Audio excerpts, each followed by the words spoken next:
Guys ಎಲ್ಲರಿಗೂ ನಮಸ್ಕಾರ. ಇವತ್ತಿನ ಒಂದು ವಿಡಿಯೋದಲ್ಲಿ ತುಂಬಾ ಜನ ಬಂದು GDS ಅಪ್ಲಿಕೇಶನ್ ಬಗ್ಗೆ ಹೇಳ್ತಿದ್ರಿ. ಆಕ್ಚುಲ್ ಆಗಿ GDS ಅಪ್ಲಿಕೇಶನ್ ನ ಥರ್ಡ್ ಮೆರಿಟ್ ಲಿಸ್ಟ್ ಅವಾಗಲೇ ರಿಲೀಸ್ ಆಗಿ ಡಾಕ್ಯುಮೆಂಟ್ ವೆರಿಫಿಕೇಶನ್ ಆಗಿತ್ತು ಅಲ್ವಾ. ಫೋರ್ತ್ ಮೆರಿಟ್ ಲಿಸ್ಟ್ ಯಾವಾಗ ಬರುತ್ತೆ ಅಥವಾ ಹೊಸ ವೇಕೆನ್ಸಿನೇ ಬರುತ್ತಾ ಅಂತ ಹೇಳ್ಬಿಟ್ಟು ತುಂಬಾ ಜನ ಕೇಳ್ತಿದ್ರಿ. ಇವತ್ತಿನ ಒಂದು ವಿಡಿಯೋದಲ್ಲಿ ಕಂಪ್ಲೀಟ್ ಇನ್ಫಾರ್ಮೇಶನ್ ತಿಳಿಸ್ಕೊಡ್ತೀನಿ. ನನ್ನ ಚಾನಲ್ಗೆ ಸಬ್ಸ್ಕ್ರೈಬ್ ಮಾಡ್ಕೊಂಡಿಲ್ಲ ಅಂದ್ರೆ ಸಬ್ಸ್ಕ್ರೈಬ್ ಮಾಡ್ಕೊಂಡು ಪಕ್ಕದಲ್ಲಿರುವಂತ ಒಂದು ಬೆಲ್ ಐಕಾನ್ ಕ್ಲಿಕ್ ಮಾಡೋದು ಮರಿಬೇಡಿ. ಬನ್ನಿ ವಿಡಿಯೋನ ಸ್ಟಾರ್ಟ್ ಮಾಡೋಣಂತೆ. ಸೊ ಮೊದಲನೇದಾಗಿ ತುಂಬಾ ಜನ ಕೇಳ್ತಿರುವಂತ ಒಂದು ಕ್ವಶನ್ ಏನಪ್ಪಾ ಅಂದ್ರೆ GDS application fourth merit list ನಾವು ಎಕ್ಸ್ಪೆಕ್ಟ್ ಮಾಡಬಹುದಾ ಈ ಸತಿ ಅಂತ ಹೇಳ್ಬಿಟ್ಟು. ಸೊ ಖಂಡಿತವಾಗ್ಲೂ ಕೂಡ ಇನ್ನೊಂದು 3 to 4 ಡೇಸ್ ಅಲ್ಲಿ ಇದಕ್ಕೆ ಆನ್ಸರ್ ಸಿಗುತ್ತೆ ಅಂತಾನೆ ಹೇಳ್ಬೋದು. ಏನಕ್ಕೆ ಅಂದ್ರೆ ಡಾಕ್ಯುಮೆಂಟ್ ವೆರಿಫಿಕೇಶನ್ 26ನೇ ತಾರೀಕು ಕ್ಲೋಸ್ ಆಗಿತ್ತು.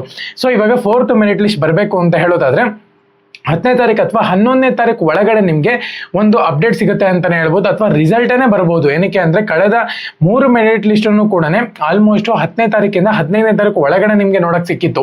ಸೊ ಅದಕ್ಕೋಸ್ಕರನೇ ಡಿಲೇ ಆಗಿತ್ತು. ಯಾವಾಗಲೂ ಕೂಡ 20-25ನೇ ತಾರೀಕು ಬರ್ತಿತ್ತು. ಸೊ ಈ ಸ್ವಲ್ಪ ಡಿಲೇ ಆಗಿರೋದ್ರಿಂದ ಅದು 10ನೇ ತಾರೀಕು ಒಳಗಡೆ ಬರ್ತಿದೆ.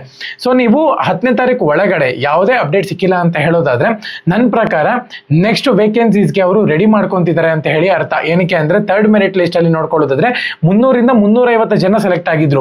ಬಟ್ ಅದೇ ತರನೇ ಡಾಕ್ಯುಮೆಂಟ್ ವೆರಿಫಿಕೇಶನ್ ಎಷ್ಟು ಜನ ರಿಜೆಕ್ಟ್ ಆಗಿದೆಯೋ ಅದನ್ನ ಏನ್ ಮಾಡ್ತಾರೆ ಅಂದ್ರೆ ಫೋರ್ತ್ ಮೆರಿಟ್ ಲಿಸ್ಟ್ಗೆ ಅನೌನ್ಸ್ಮೆಂಟ್ ಮಾಡೋರು.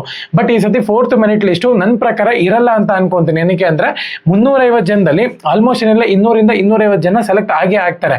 ಸೊ ಹೊಸ ಮೆರಿಟ್ ಲಿಸ್ಟ್ ಬರಬೇಕು ಅಂತ ಹೇಳೋದಾದ್ರೆ ನನ್ನ ಪ್ರಕಾರ ಒಂದು 200-250 ಜನನ್ನ ಬೇಕಾಗತ್ತೆ. 50-100 ಜನಕ್ಕೆಲ್ಲ GDS ಅವರು ಅನೌನ್ಸ್ಮೆಂಟ್ ಮಾಡೋದಿಲ್ಲ. ಸೊ ಹಂಗಾಗಿರೋ ನನ್ನ ಪ್ರಕಾರ ಈ ಸತಿ ಫೋರ್ತ್ ಮೆರಿಟ್ ಲಿಸ್ಟ್ ಕರ್ನಾಟಕ ಒಂದ್ ವೇಳೆ ಆಲ್ ಓವರ್ ಇಂಡಿಯಾ ಜಾಸ್ತಿ ವೇಕೆನ್ಸೀಸ್ ಏನನ್ನ ಇತ್ತು ಅಂತ ಹೇಳೋದಾದ್ರೆ ಫೋರ್ತ್ ಮೆರಿಟ್ ಲಿಸ್ಟ್ ಕೂಡ ಬರೋ ಚಾನ್ಸಸ್ ಇರುತ್ತೆ.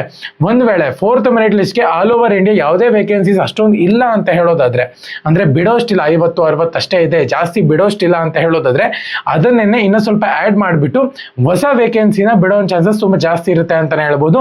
ಹೊಸ ವೇಕೆನ್ಸೀಸ್ ನಾವು ಯಾವಾಗ ನೋಡ್ಬೋದು ಅಂದ್ರೆ ಜುಲೈ ಮತ್ತೆ ಆಗಸ್ಟ್ ನಲ್ಲಿ ನೋಡಬಹುದು. ಸೊ ಒಂದ್ ವೇಳೆ ಈ ವರ್ಷ ಒಂದೇ ಮೆರಿಟ್ ಲಿಸ್ಟ್ ಬಿಡ್ತಾರೆ ಅಥವಾ 2ನೇ ಮೆರಿಟ್ ಲಿಸ್ಟ್ ಬಿಡ್ತಾರೆ ಅಂತ ಹೇಳಿ ತುಂಬಾ ಜನ ಕನ್ಫ್ಯೂಸ್ ಆಗಿದ್ರು. ಸೊ 3 ಮೆರಿಟ್ ಲಿಸ್ಟ್ ಬಿಟ್ಬಿಟ್ಟು ಸ್ಟಾಪ್ ಮಾಡಿ ಹೊಸ ವೇಕೆನ್ಸೀಸ್ ನ ಬಿಡಬಹುದು, ಹೇಳಕ್ಕಾಗಲ್ಲ. ಸೊ ಅದಕ್ಕೋಸ್ಕರನೇ ವೇಟ್ ಮಾಡ್ಬೇಕಾಗೈತೆ. ಇನ್ನೊಂದು 3-4 ದಿನ ವೇಟ್ ಮಾಡ್ಬಿಟ್ರೆ ಇದಕ್ಕೊಂದು ಅಪ್ಡೇಟ್ ಸಿಕ್ಬಿಡುತ್ತೆ. ಚಾನಲ್ಗೆ ಸಬ್ಸ್ಕ್ರೈಬ್ ಮಾಡ್ಕೊಂಡು ಬೆಲ್ ಐಕಾನ್ ಕ್ಲಿಕ್ ಮಾಡೋದು ಮರಿಬೇಡಿ. ಜೈ ಹಿಂದ್, ವಂದೇ ಮಾತರಂ.